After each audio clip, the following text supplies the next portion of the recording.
Simbora, galera concurseira, vamos para mais uma questãozinha aqui, revisando dessa vez o tema de contratos administrativos. Tema aí que está lá no final da nossa lei 8666.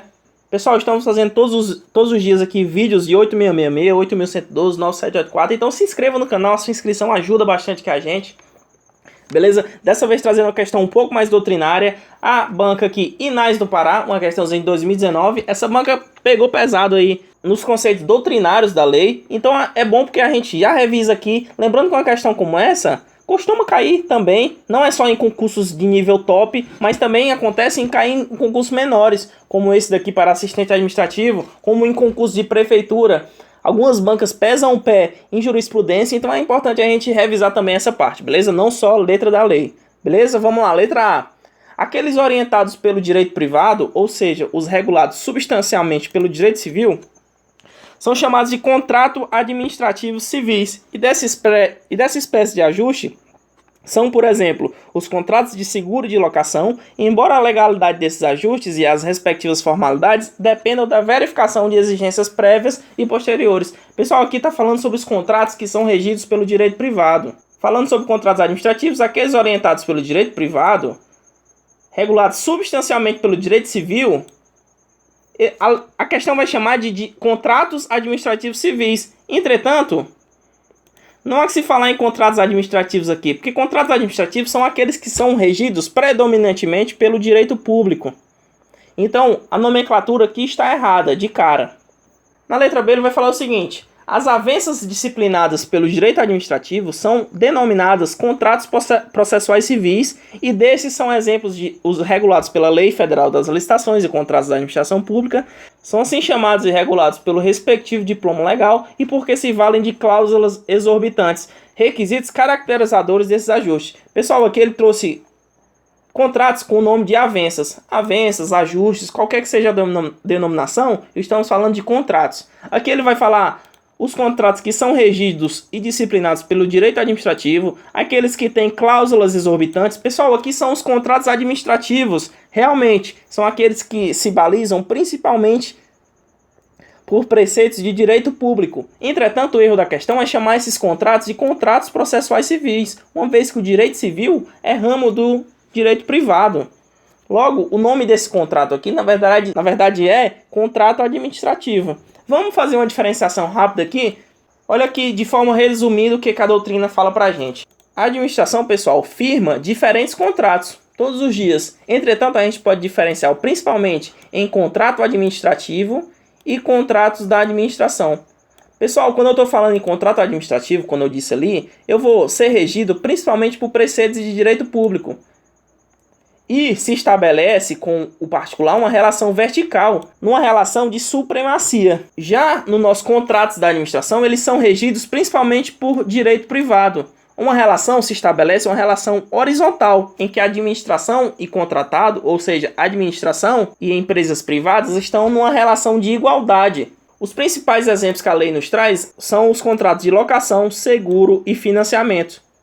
Pessoal, os principais ramos de direito privado é o direito civil, o direito empresarial, o direito trabalhista, que regulam, portanto, relações de interesse dos particulares. Já o direito público tem como principais ramos, eu posso citar aqui, o direito administrativo, o direito constitucional, e vai falar principalmente sobre o Estado.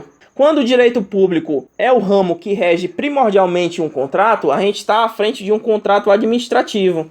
Quando o direito privado rege predominantemente um contrato, a gente está à frente de um contrato da administração. Já vi também cair com o nome de contrato semipúblico. É aquele contrato que é regido predominantemente por direito privado. Mas atenção, uma observação aqui nessa informação. Apesar de predominar o direito público nos contratos administrativos, a nossa lei 8666 fala que subsidiariamente, supletivamente, a teoria geral dos contratos e as disposições de direito privado vão também se aplicar nos contratos regidos pelo direito público, beleza? Então a gente revisou aqui basicamente o que seria a diferença entre contrato administrativo ou contrato da administração. Com outros nomes, a gente poderia chamar o contrato de administração de contrato semipúblico, de contrato civil, porque se baliza principalmente pelo direito civil, que é um ramo do direito privado, beleza?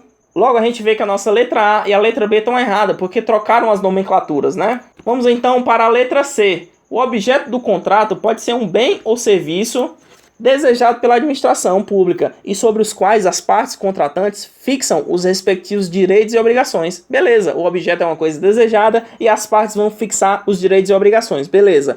O objeto também pode estar indicado em certo processo de dispensa ou inexigibilidade de licitação. Ok, a lei em alguns casos autoriza o administrador público proceder à dispensa ou inexigibilidade de licitação. Em outras questões a gente discute essa diferença e as hipóteses de uma e de outra. Vamos ver aqui o restante da assertiva. Deve ser de execução materialmente viável, condenado ou não pelo direito. O pessoal vai falar que o nosso objeto do contrato ele pode ser condenado ou não pelo direito. Como é que eu vou fazer um objeto de um contrato administrativo, de uma licitação, que seja ilícito? Então a nossa letra C está flagrantemente errado. Falou tudo certo, mas quando chegou aqui no final, escorregou e disse que poderia ser um objeto condenado pelo direito. Não pode, tem que ser um objeto 100% lícito. Letra D. A administração pública, na condição de contratante, somente poderá ter como seu representante legal uma das entidades da administração direta, quais sejam a União, os Estados-membros, o Distrito Federal e os municípios.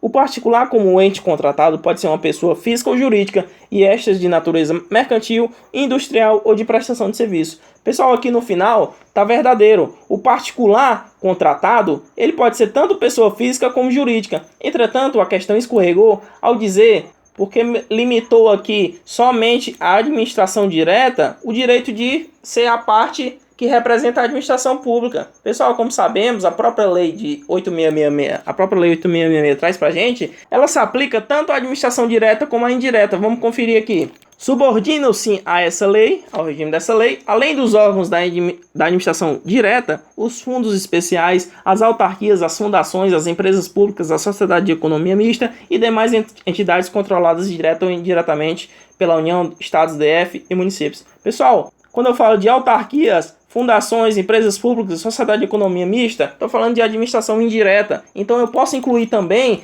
como contratante, na condição de contratante, não só a administração direta. Não só a administração direta, eu posso incluir também os entes da administração indireta nessa condição de contratante, beleza? Então a questão peca por isso. Vamos para a letra E. A competência legislativa sobre o contrato administrativo recai sobre a União, os Estados-membros, os municípios e o Distrito Federal. As pessoas jurídicas de direito público com a capacidade política possuem tal competência, vez que o contrato administrativo é instituto do direito administrativo e legislar sobre esse ramo do direito público cabe a cada uma dessas pessoas.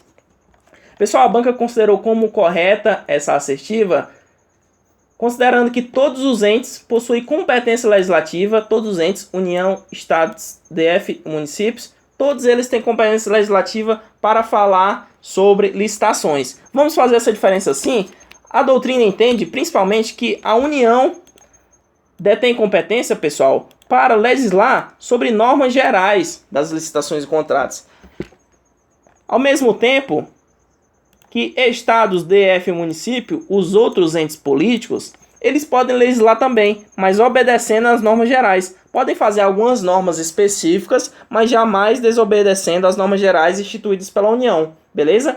Então a questão aqui entende, e a doutrina entende também, que tanto a União legislando sobre normas gerais, como os outros entes, todos eles têm capacidade legislativa, competência legislativa para falar sobre licitação. Beleza? Retomando aqui, seria letra E o nosso gabarito. Como eu disse, pessoal, questãozinha interessante aí, falando sobre doutrina. Revisamos alguns pontos aí interessantes. Questão que perfeitamente pode cair no seu concurso, até mesmo em nível municipal. Então se inscreva aí no canal, ajude a gente a divulgar aqui o trabalho. Todos os dias questões comentadas aqui. Se inscreva no canal, mande para todo mundo aí e bons estudos.